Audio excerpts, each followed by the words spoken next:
has been a challenge, has been a challenge even from the party where she comes from. And I think if one puts that into context, one will understand. But I want to look at the positive. I want to look at the positive and say the minister has been unequivocal in clearly saying, once the president signs this bill, I'm going to implement it. And that, to me, is the bottom line. If the minister were ever to say, I will not implement it, then she'll be fired. On the state of the government of national unity, the president remains confident that all is well and that it is intact despite differences the political parties have. He argued that all 10 political parties that form part of the GNU are guided by the statement of intent they signed. I think the GNU will work. And I can already see signs and visions of how it will continue to work, and despite whatever challenges that we will have along the way. When asked whether he's confident about finishing his term under the GNU, the president said he served at the behest of his party. This after 2 of his predecessors were not able to finish their terms. Will I finish my term? I intend to. But in the end, I am elected by members of my party. And if members of my party have other views, I'm their servant and will do whatever members of my party do direct. So I'm not a dictator and will never been, have never been. And I listen to the decisions and will implement the decisions of my party. Ramaphosa said measures have been put in place to ensure improvement and local government is given a priority. We're going to tackle how local government should function. We're also going to tackle issues around water, the visa system, and a number of others. We're making progress as we move on. So the reform process is one of the areas where I do believe that we will be able to move the needle and begin to see changes in our country. And already those who look at the functioning of the economy say, if we can remain committed to these reforms, we could have 3.5% growth, and I want us to do much more than that. The president's interaction with the media took place after he had signed the Bella Bill, which some say will show if the current form of government will stand the test of time, especially with the DA opposed to the signing.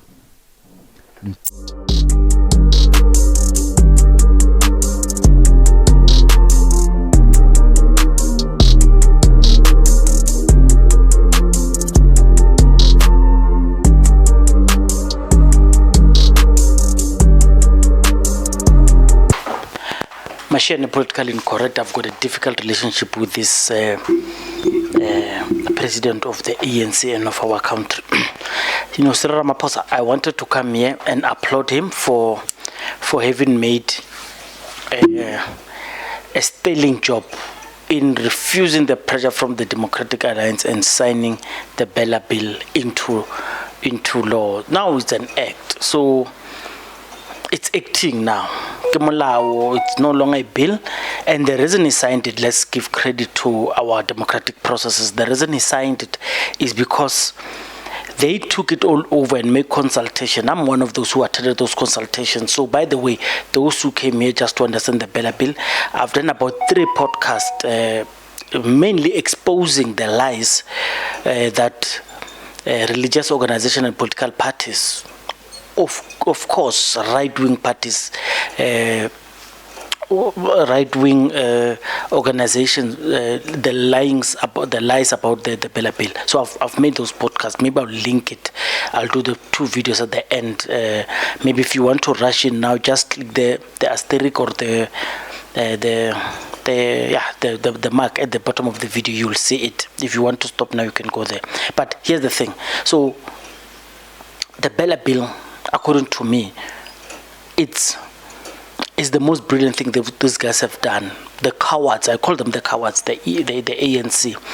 And the reason I made this video is because of the same cowardice that I wanted to come here to applaud. But in a way, let me just also applaud him while I'm at it, because the cowardice of the ANC has landed us to where we are now. They are afraid to stand on the ground and put their foot down and lead South Africa.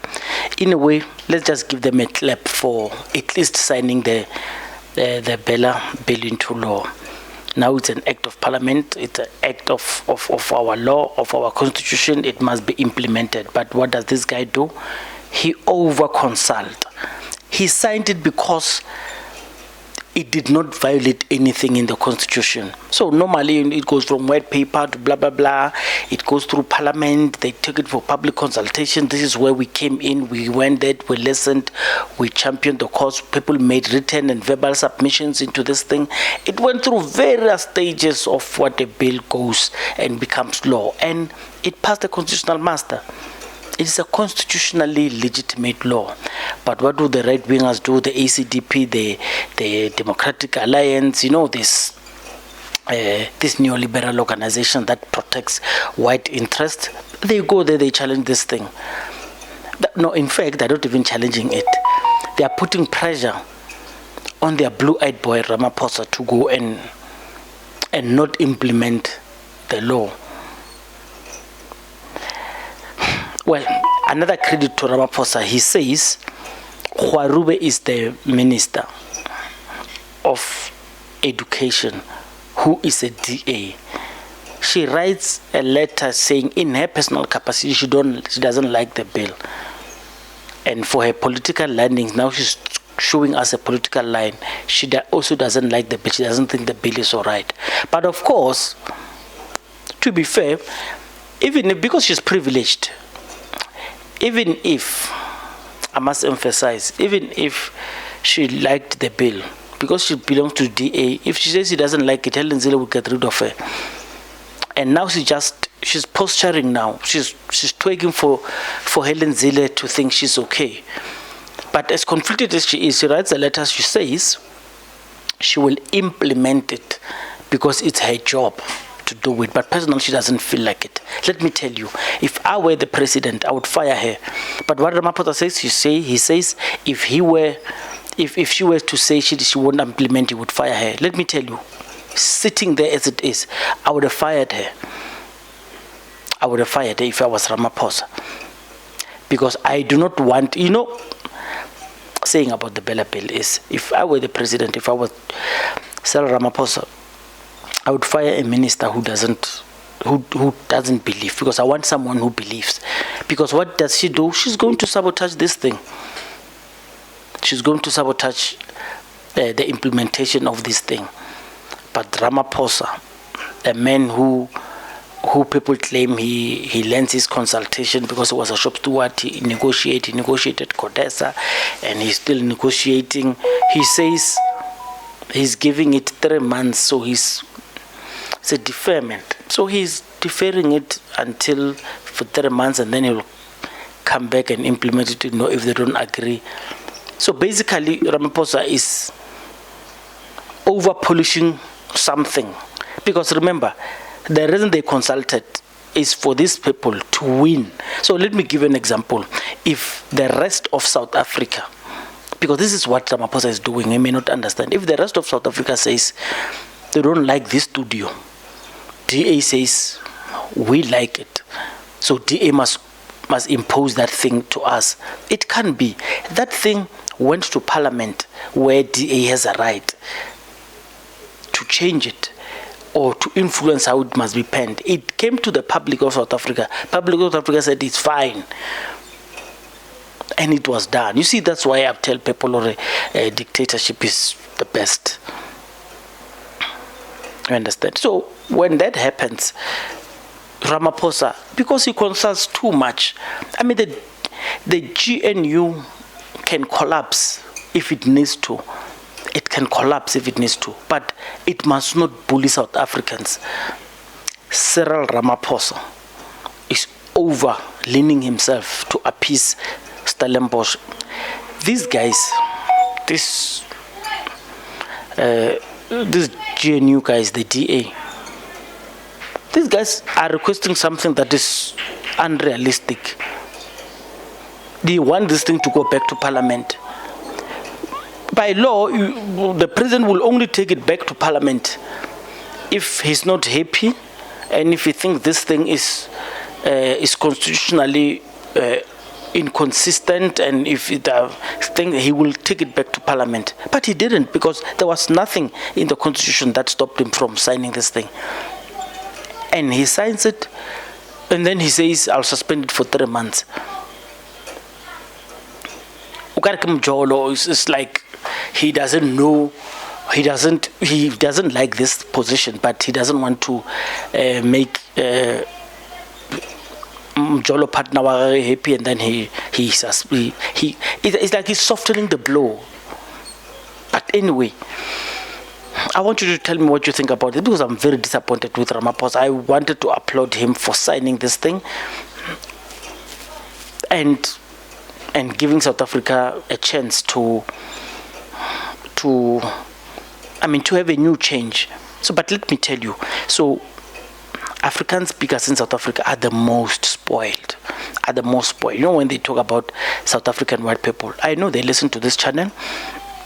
I see you guys, you listen to this channel, but if we do not tell you, if we do not keep telling you how spoiled you are in South Africa, you would think that's why you struggle, white South Africans, to go to other worlds and survive there.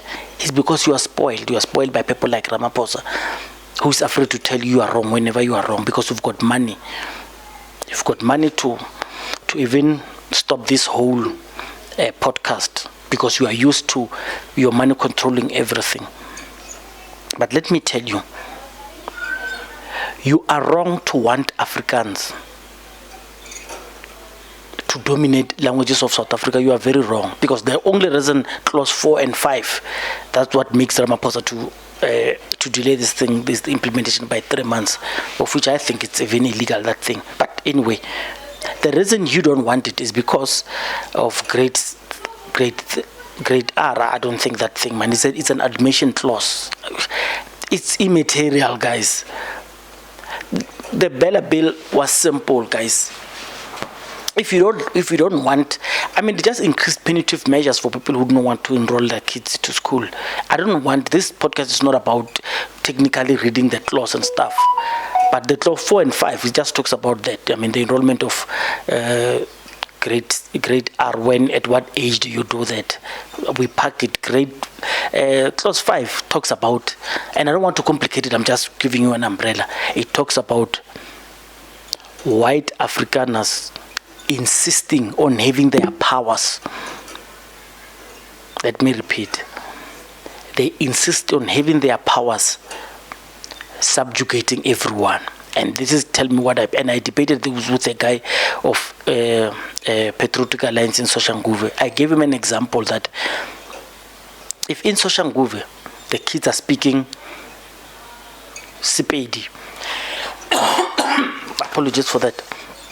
If it's in Soshanguve, the kids are speaking Sepedi, but the school, the medium of instruction is Afrikaans, and there are other examples nearby, but I don't want to use them. I just want to use Soshanguve. They are speaking Sepedi, and there is a Xhosa school there. That Xhosa school says people who come to this school, and I'm just using difficult examples, let's continue with Xhosa school. The medium of instruction in this school is Xhosa. The SGB denies admission to kids around the school in Soshanguve where they speak Sepedi, because it's Xhosa and Nguni language is the medium of instruction, and the SGB protects that interest. You now understand how unfair it is. But it has been like that throughout the 30 years, because Ramaphosa is afraid, or Ramaphosa and the ANC, that is afraid of telling these white Afrikaners that you are wrong when you do not want people to come to this school because it's Afrikaans. So sometimes, so other people would say, and I agree with you, and I've made a podcast, by the way, to say African people, stop begging to go to white schools. They do not want you in their schools. I agree with you, African people, I agree with you. If that is your school and you don't want African people, it's fine, I agree with you. The part that I don't agree with you is when it's unconstitutional. That's the part I don't agree with you. I say African people must stop begging to go to white schools. It's simple. Let's build our own schools. But of course, this part we were failed by ANC. Let's not blame the white people. If they don't want us in their school, they don't want us. Let's stop begging them. They don't want them. They don't want us in their school. The problem with this is you can't go to Europe and not want Europeans in your school. That's the only problem. And will it pass the constitutional muster? Will it be tested in law? I doubt not. You understand? So it's a case of, I don't like people who come to African school, pressurize African school to admit them, and I don't. I'm too proud to beg another race to accommodate me for inclusion. I'm too proud for that. But here's the thing. I don't like it when they beg admission for admission. I don't agree with them. But by law, you can't. You can't deny them admission at your school, at your public school. You just can't. You can have your Afrikaans, but accommodate people who live around. If the language is dying, it is dying. You can have it protected by other means, because you used to protect it by a gun and economic influence. Those who don't speak Afrikaans, then you can do this.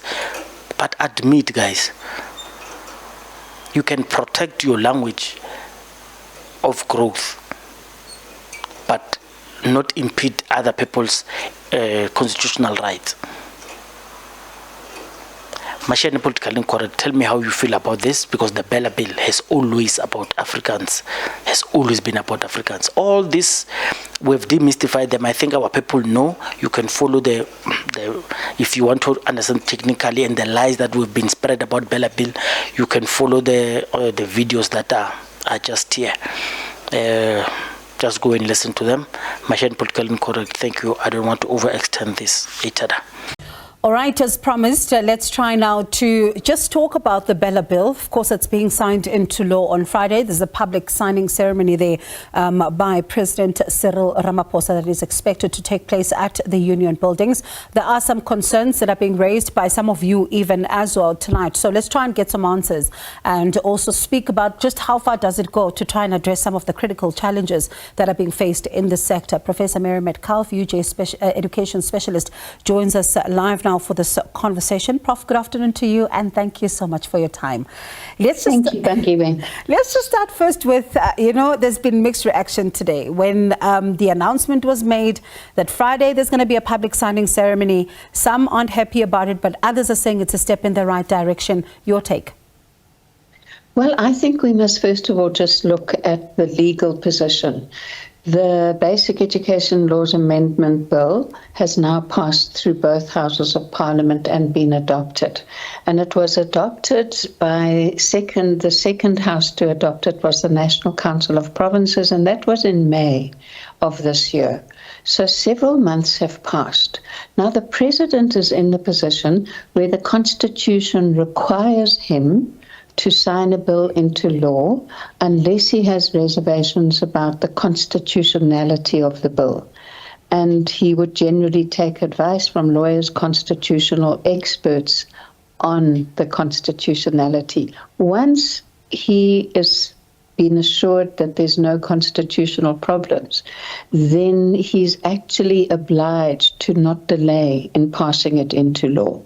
So I think we can all assume that the legal advice is that this is constitutional, and he therefore has an obligation to sign. The timing of the signing, he may have some flexibility.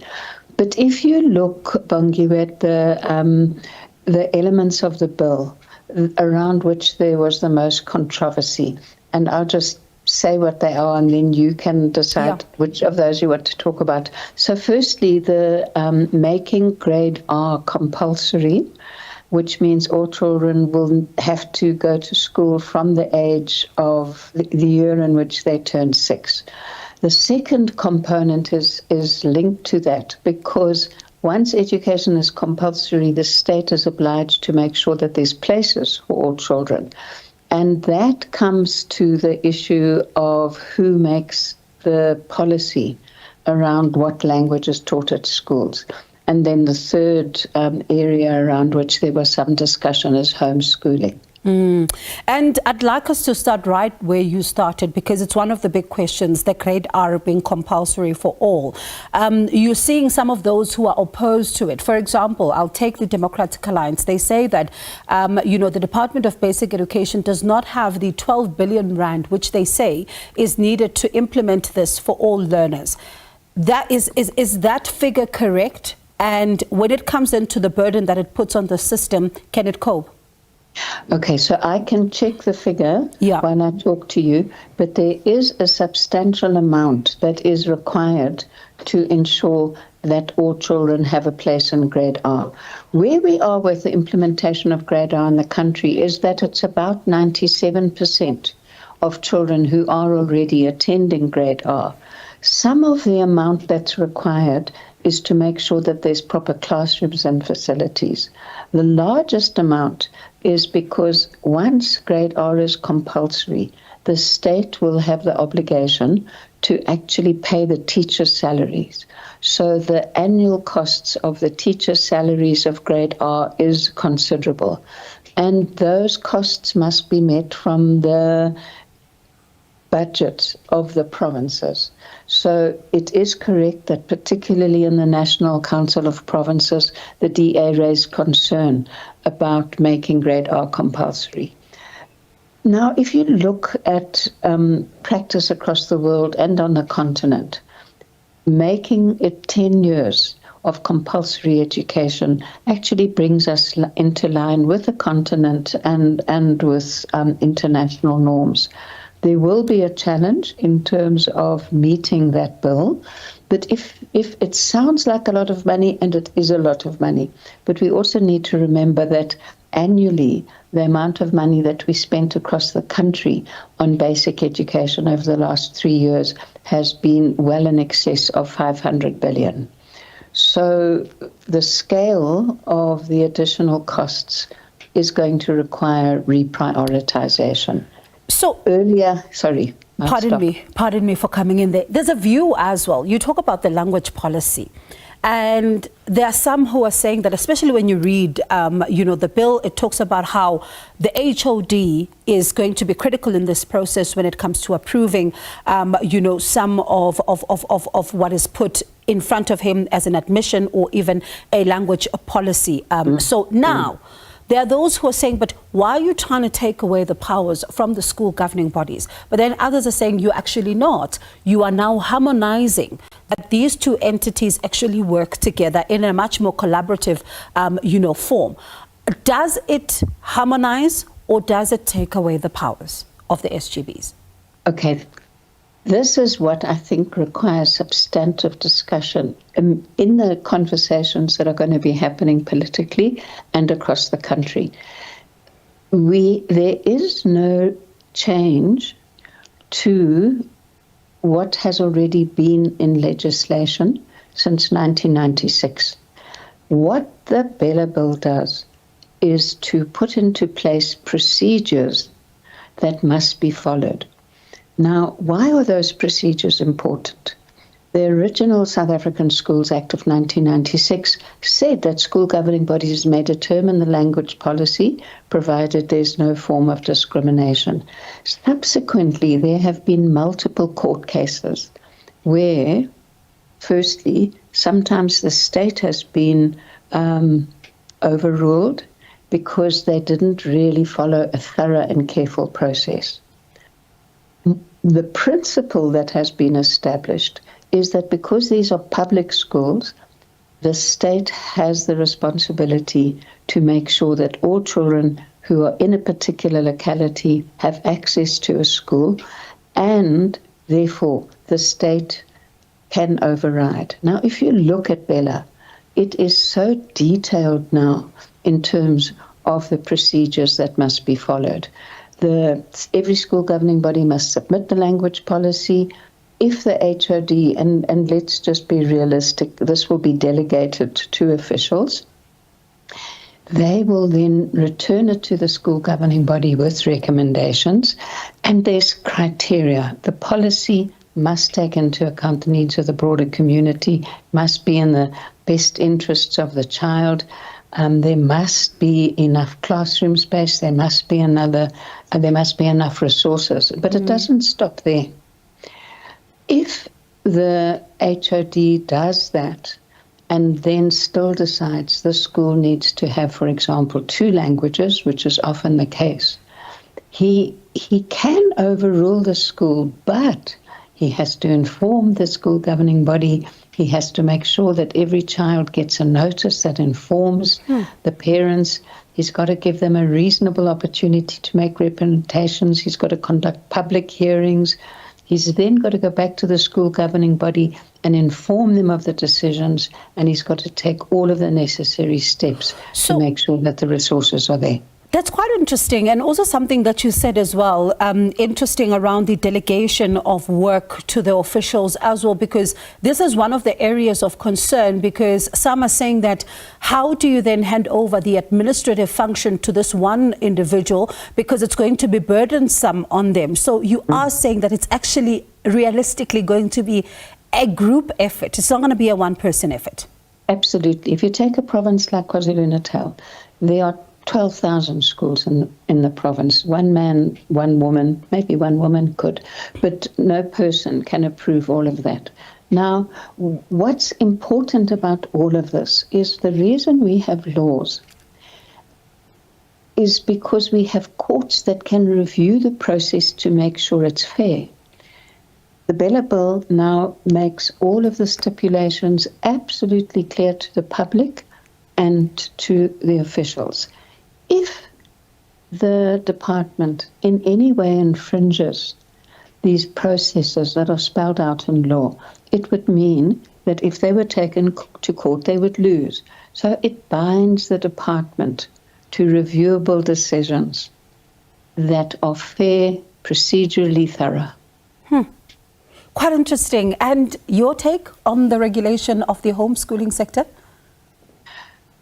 Okay, so the regulation of the homeschooling sector is also very interesting because the provision for homeschooling has existed before.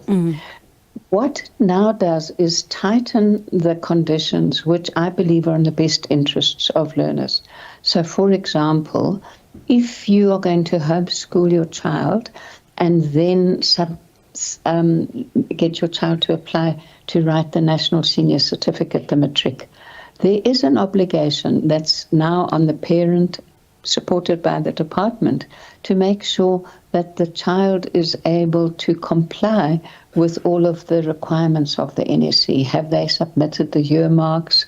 Have they completed all of those requirements? And I think that that's necessary because many people are not teachers but may wish to educate their children at home. Where that is the case, then there needs to be guidance to the parents. And because education is compulsory, it also means that there's an obligation on the state to make sure that children are protected and there isn't a child who spends many years perhaps doing the wrong thing when they need to be supported.